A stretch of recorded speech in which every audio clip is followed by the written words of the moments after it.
So I would like to thank all the organizers. It's a great pleasure to be here to celebrate Mark's 60th birthday. It was very lucky for me to become Mark's postdoc. I guess 24 years ago. It's been a very long time. So that actually was a time, it's a turning point for my career. So I want to thank you, Mark, for all your help and guidance. So it has been great experience learning from and working with Mark Louis. All right, so what I've been talking about here is about spread and persistence for integral difference equations with a strong Allee effect. So this is the outline of my talk. So the two parts. The first part is about IDEs with a strong Allee effect and non-overcompensation. You have strong Allee effect, but the growth function is monotone. The second part is we have IDEs with strong Allee effect and overcompensation. So the system is not monotone. So first part, I will focus on mathematical analysis, talking about spreading speeds, traveling waves, and so on and so forth in unbounded domains, and critical patch size in a bounded domain. Okay, the second part of my talk, really, I think most of it is about numerical simulations. So I'm going to show you some new, in my view, some new phenomena, all right, based on integral difference equations. So if time permits, I will talk a little bit about some future directions. All right, so this talk is based on these publications, so with some colleagues and graduate and undergraduate students. Bill Fagan is here, so glad to see you here.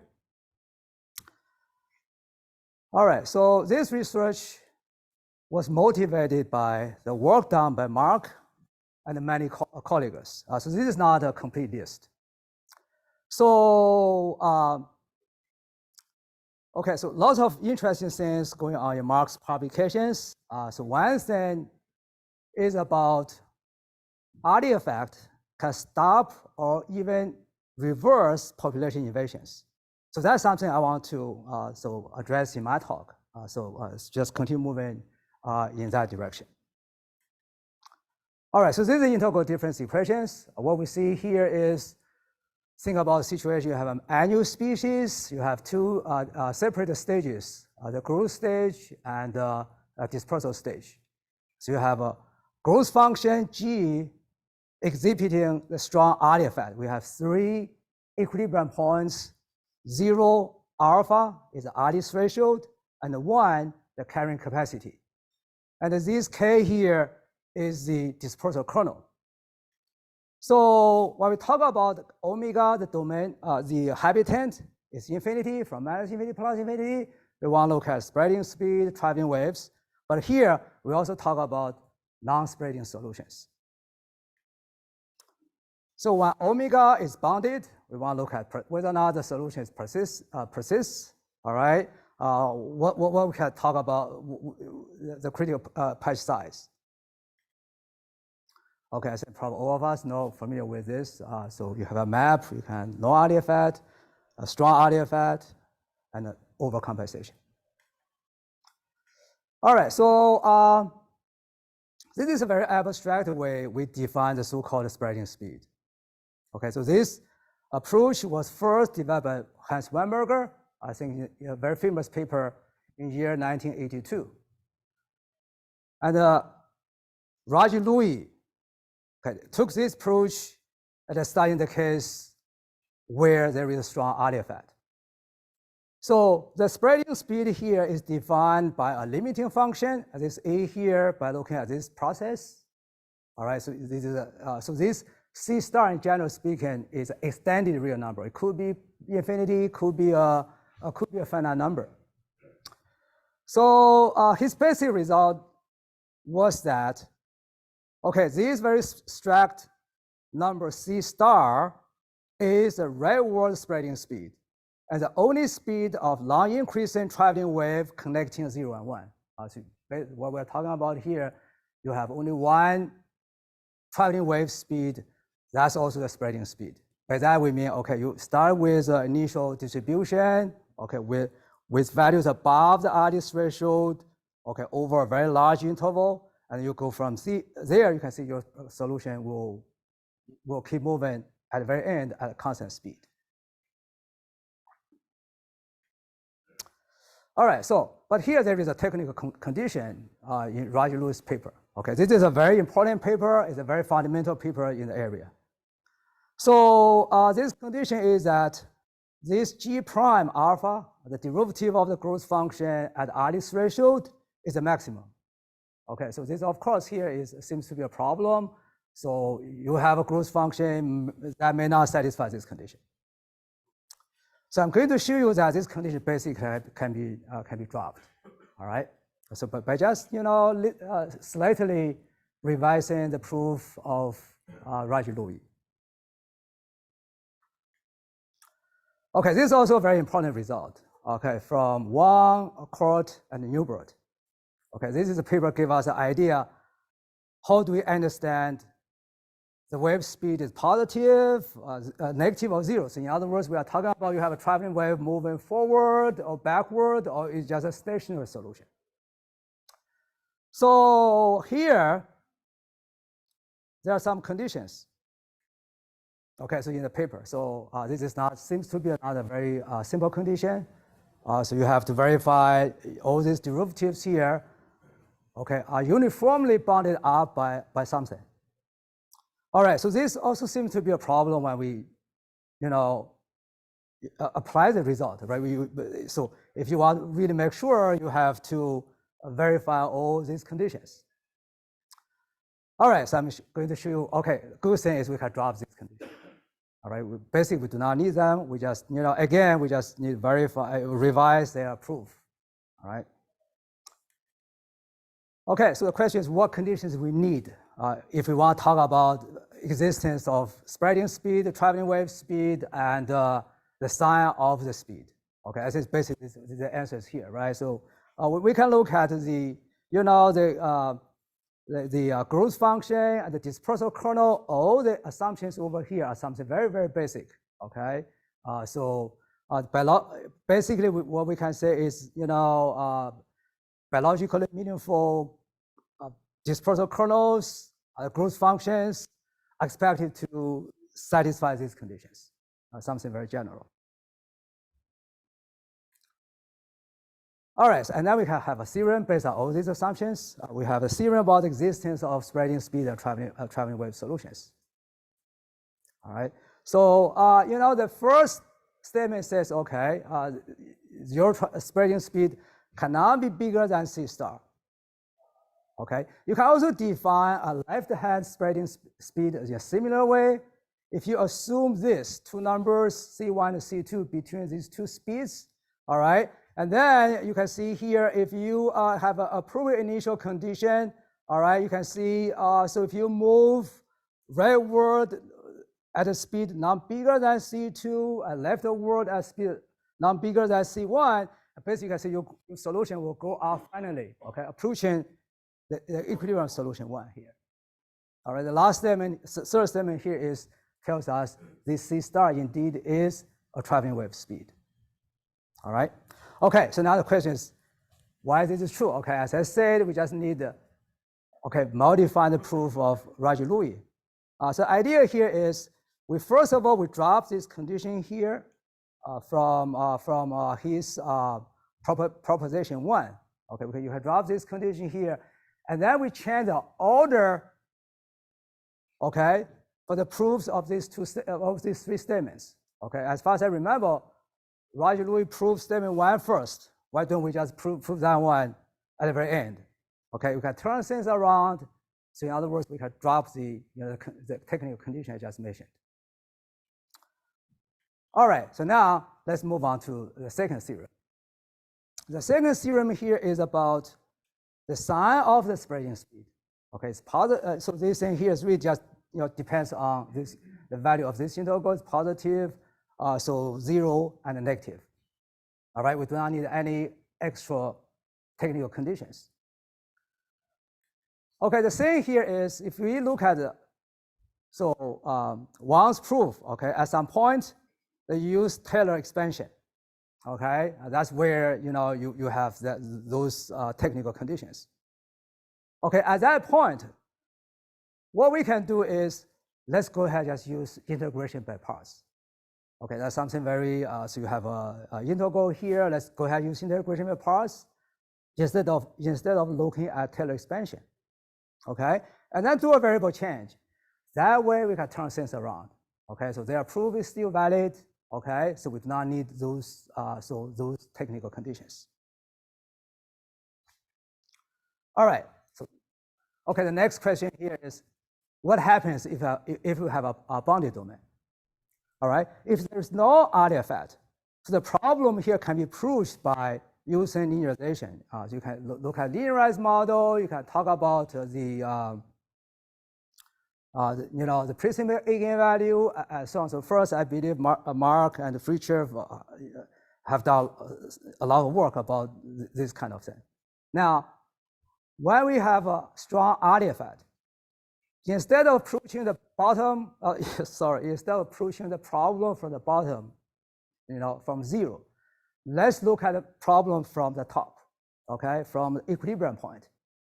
So what we see here is we can, start a recursion, start a sequence of functions defined by this recursion, and we have this initial value. Okay, this is just a carrying capacity, and then we can prove that we can end up with a sequence of decreasing sequence of functions. You have a a sub n here is getting smaller and smaller, and then we have a limit function here. All right, and then we can use this limit function here to see what happens. So basically, what we see here is if this L here is very, very large, we can prove that this limiting function is non-zero. Okay, so at least it's positive somewhere. If the L here is very, very small, this limiting function is always zero. Okay, the proof for this part makes use of the spreading speed is positive. So here we have to go back to definition of the spreading speed. That's really is just a is a limit. Okay, we use that limit. We can prove this is true. All right. Okay, and then we can go ahead and define this number here. So this L star here is defined by infimum of this. All right, we know this L star here is a finite number, okay, and it's positive. This represents the limit, so the critical domain size, above which, so you have persistence, okay, below which every solution pushes zero. All right, so okay, so this is the what we can say about it. Okay, so here we need this assumption first. In order for you to have a positive solution on bounded domain, this condition must be satisfied. All right, so in other words, your spreading speed in your unbounded domain must be positive.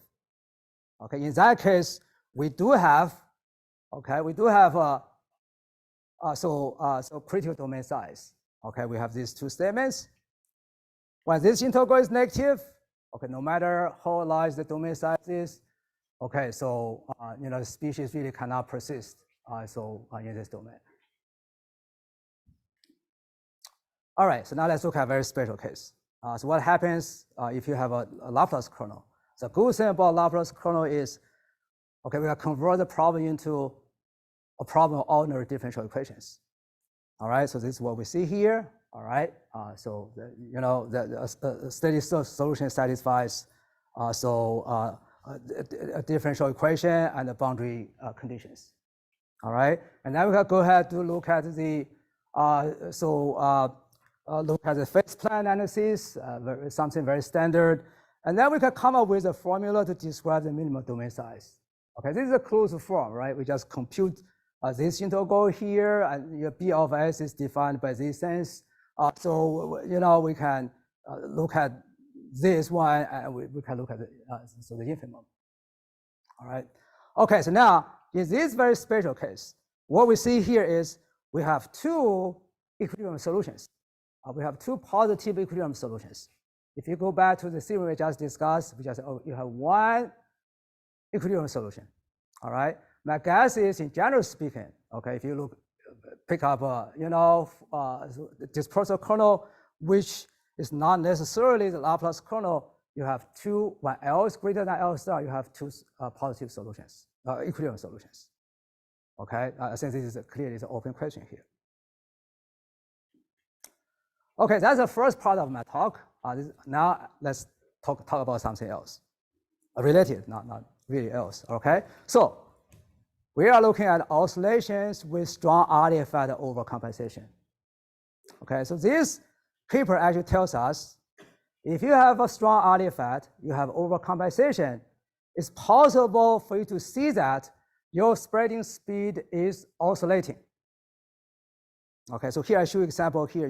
This seems to be like a, is chaotic. All right, so you have something like this. All right. So, okay, so now let's try to understand this thing here analytically. This is actually work done by an undergraduate student. So his name is Michael Nestor. So now he's playing for graduate school. So I really hope, all right. So his proof is that, okay, let's think about a very special case here for a very special growth function. You can see we have something like this. We can view this zero here as a piecewise constant function here. Zero here, you have a level here, level value here, level value here. Really what we're talking about here is you have an Allee effect, okay? And also you have a period 2 circle. Okay, these two values here define a period 2 circle. All right, so you have oscillation here for the map. All right, so in this case, okay, so he shows that, okay, we have W1 given by a formula here. You have a W2 here, just plug in this W1 here back into your integral operator, and you can define this C star here in like this. This A here is the Allee threshold value. All right, and then so basically what we can see here is this W2, 1 and W2 here are really two profiles of a period 2 traveling wave. Okay, so this is an analytic result, so justifying that you do have period 2 traveling waves. Okay, the integral difference equations. Okay, with a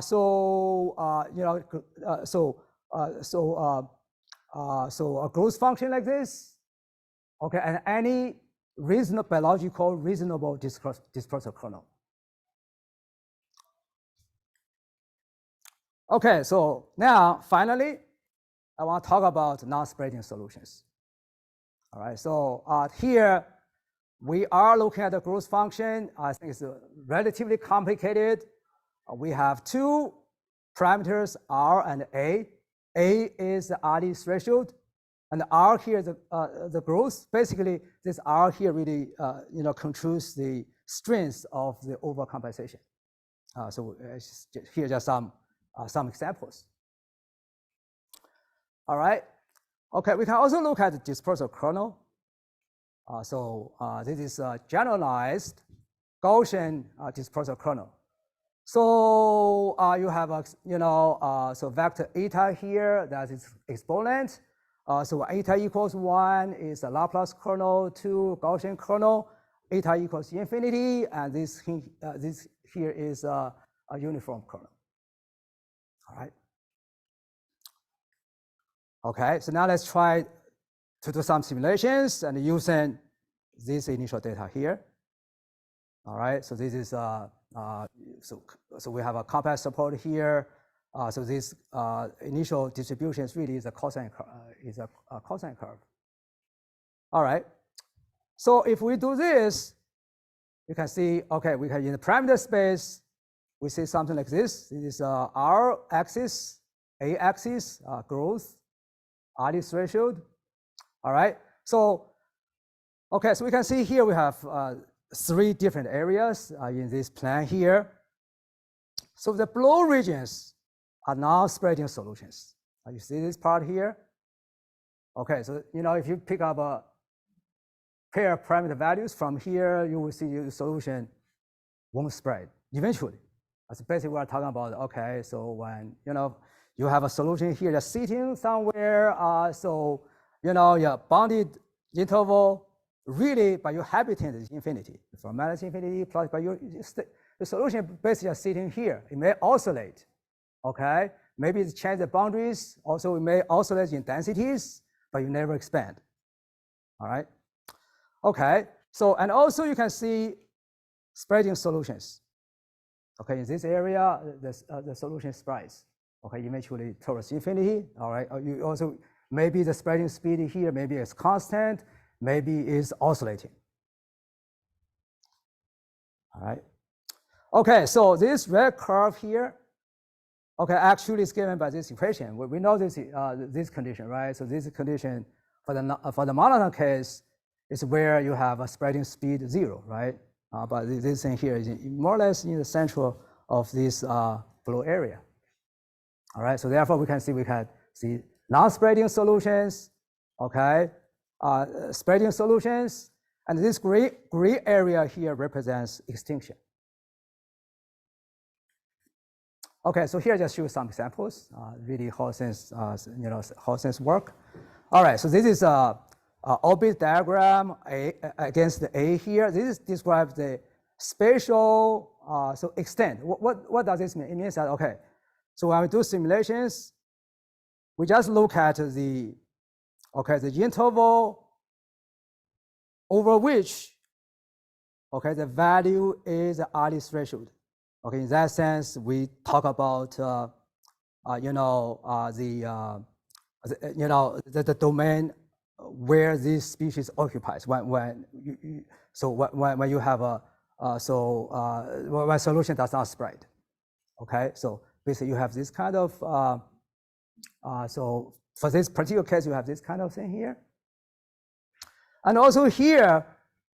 So you can see we have a period 2 orbit, right? So the blue one is the initial distribution, all right? And the red and the black, you have 2 curves here, red, black, describe the two period 2 solution. And the gray curves here describe the transition. Okay, so, all right. Okay, so basically we have observed a bunch of phenomena. So you may have just a single stationary equilibrium which is stable, and you may have period 2 distribution, maybe period 4, and so on and so forth. You may have something very complicated. All right. Okay. So in the case you have a single, sometimes we call this a single patch. You have a stable. Okay, so equilibrium solution which occupies virtually simply occupies a bounded domain. Okay, in that case, all right, you can still see lots of things can happen. So particularly if your domain size is a little bit big, all right, so we call this a 2-patch solution. All right, so here W naught here is relatively big. So if you go back to initial solution here, W naught here describes the support of the initial data. All right, so you see here, so here we're talking about, the domain size is relatively big. All right, so in that case, you can see so initial conditions parameter resulting a single patch. So that means, okay, that single patch is stable. It is an equilibrium solution. All right.